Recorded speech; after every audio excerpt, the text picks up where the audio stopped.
ಬರಬಾರ್ದು, ಜಗ್ಗುನ ಎದುರು ಹಾಕೋಬಾರ್ದು. ಬಂದ್ರೆ ಭದ್ರವಾಗಿರೋ ಸ್ಥಾನ ಛಿದ್ರ ಆಗೋದು. ರೇಣುಕಾಸ್ವಾಮಿ ಕೊಲೆ ಪ್ರಕರಣ ನಾನಾ ತಿರುವುಗಳನ್ನ ಪಡೆದುಕೊಳ್ತಿದೆ. ದರ್ಶನ್ ಅಂಡ್ ಗ್ಯಾಂಗ್ ನಿಜಕ್ಕೂ ಕೂಡ ರೇಣುಕಾಸ್ವಾಮಿ ಹತ್ಯೆಯ ವಿಚಾರಕ್ಕೆ ಸಂಬಂಧಪಟ್ಟಂತೆ ತತ್ತರಿಸಿ ಹೋಗಿದೆ. ಅಂದುಕೊಂಡಿದ್ದೊಂದು ಆಗ್ತಾ ಇರೋದೊಂದು. ದರ್ಶನ್ ಅವರು ತಲೆ ಕೆಡಿಸ್ಕೊಂಡು ಕೂತ್ಕೊಂಡಿದ್ದಾರೆ. ಒಂದು ಕಡೆ ಪ್ರಕರಣದ ಟ್ರಯಲ್ ವೇಗವಾಗಿ ನಡೀತಾ ಇದೆ, ಮತ್ತೊಂದು ಕಡೆ ಮಾಫಿ ಸಾಕ್ಷಿ ಆಗುವುದಕ್ಕೆ ಹಲವರು ಮುಂದೆ ಬಂದಿದ್ದಾರೆ. ಈ ನಡುವೆ ದರ್ಶನ್ ಅವರಿಗೆ ಟೆನ್ಷನ್ ಮೇಲೆ ಟೆನ್ಷನ್. ಈ ಪ್ರಕರಣ ಮತ್ತಷ್ಟು ಗಂಭೀರ ಸ್ವರೂಪ ಪಡೆದುಕೊಂಡಿದೆ. ನೋಡಿ, ಈ ಎಲ್ಲ ಕಾರಣಗಳಿಂದಾಗಿ ದರ್ಶನ್ ತುಂಬಾನೇ ಅಲರ್ಟ್ ಆಗಿದ್ದಾರೆ. ತಪ್ಪುಗಳ ಸಂಖ್ಯೆ ಹೆಚ್ಚಾಗ್ತಾ ಇರೋದ್ರಿಂದ ಎಚ್ಚರಿಕೆಯ ಹೆಜ್ಜೆಯನ್ನಿಡೋದಕ್ಕೆ ದರ್ಶನ್ ಮುಂದಾಗಿದ್ದಾರೆ.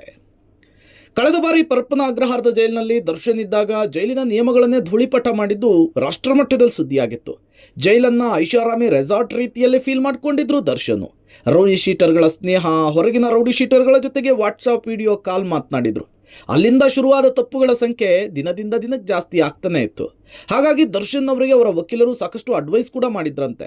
ಮತ್ತೆ ಈ ರೀತಿಯ ತಪ್ಪುಗಳನ್ನು ಮಾಡ್ಕೊಳ್ಬೇಡಿ, ಮುಂದೆ ಈ ಪ್ರಕರಣದಲ್ಲಿ ತುಂಬಾ ಕಷ್ಟ ಆಗುತ್ತೆ ಅಂತ ಹೇಳಿ. ಹಾಗಾಗಿ ದರ್ಶನ್ ಜೈಲಿನಲ್ಲಿ ಎಚ್ಚರಿಕೆಯ ಹೆಜ್ಜೆಯನ್ನಿಟ್ಟಿದ್ದಾರೆ, ಅರ್ಥಾತ್ ಹೈ ಅಲರ್ಟ್ ಆಗಿದ್ದಾರೆ. ಇದಕ್ಕೆ ಸಾಕ್ಷಿ ಅನ್ನುವಂತಿದೆ ಸಿಸಿಬಿ ಪೊಲೀಸರು ಜೈಲಿನ ಮೇಲೆ ರೇಡ್ ನಡೆಸಿದ ಸಂದರ್ಭದ ದಾಳಿ. ಜೈಲಿನಲ್ಲಿ ಮೊಬೈಲ್ ಬಳಕೆ, ನಿಷೇಧಿತ ವಸ್ತುಗಳನ್ನು ಇಟ್ಕೊಳ್ಳೋದು ಸೇರಿದಂತೆ ನಾನಾ ಅಪರಾಧಗಳು ನಡೆಯುತ್ತಲೇ ಇರುತ್ತೆ. ಪೊಲೀಸರು ರೇಡ್ ಮಾಡಿದಾಗಲೆಲ್ಲ ಮೊಬೈಲ್ಗಳು, ನಿಷೇಧಿತ ವಸ್ತುಗಳು ಸೀಸ್ ಮಾಡಿರ್ತಾರೆ. ಮಂಗಳವಾರವೂ ಕೂಡ ಪರಪ್ಪನಾಗ್ರಹಾರದ ಜೈಲಿನ ಮೇಲೆ ಸಿಸಿಬಿ ಪೊಲೀಸರು ದಾಳಿ ಮಾಡಿದ್ದಾರೆ. ಅಪರಾಧಿ ಪ್ರಜ್ವಲ್ಲು, ಆರೋಪಿ ದರ್ಶನ್, ಪವಿತ್ರಗೌಡ ಸೇರಿದಂತೆ ಕೆಲವು ಬ್ಯಾರಕ್ಗಳನ್ನು ಸರ್ಚ್ ಮಾಡಿದ್ದಾರೆ. ಪ್ರಜ್ವಲ್ ರೇವಣ್ಣ ಇರೋ ಬ್ಯಾರಕ್ನಲ್ಲಿ mobile phone, charger, pen drive ಸೇರಿದಂತೆ ಒಂದಷ್ಟು ವಸ್ತುಗಳು ಸಿಕ್ಕಿವೆ. ಇದೇ ಸಮಯದಲ್ಲಿ ದರ್ಶನ್ ಇರುವ ಬ್ಯಾರಕ್ ಮೇಲೂ ಕೂಡ ರೇಡ್ ಮಾಡಿದ್ದಾರೆ ಪೊಲೀಸರು. ಜೈಲು ಸಿಬ್ಬಂದಿಗಳು ದರ್ಶನ್ ಅವರ ಬ್ಯಾರಕ್ ಮೇಲೆ ಹದ್ದಿನ ಕಣ್ಣಿಟ್ಟಿದ್ರು. ಈಗಾಗಲೇ ದರ್ಶನ್ ಜೈಲು ನಿಯಮಗಳನ್ನು ಉಲ್ಲಂಘನೆ ಮಾಡಿರೋದ್ರಿಂದ ಅವರ ಮೇಲೆ ಎಲ್ಲರದ್ದು ಕೂಡ ಒಂದು ಕಣ್ಣಿತ್ತು. ಹಾಗಾಗಿ ಸಿಸಿಬಿ ಪೊಲೀಸರು ಕೂಡ ದರ್ಶನ್ ಇರುವ ಬ್ಯಾರಕ್ನಲ್ಲಿ ಹುಡುಕಾಟ ನಡೆಸಿದ್ದಾರೆ. ಬಟ್ ಪೊಲೀಸರಿಗೆ ಏನೂ ಕೂಡ ಸಿಕ್ಕಿಲ್ಲ.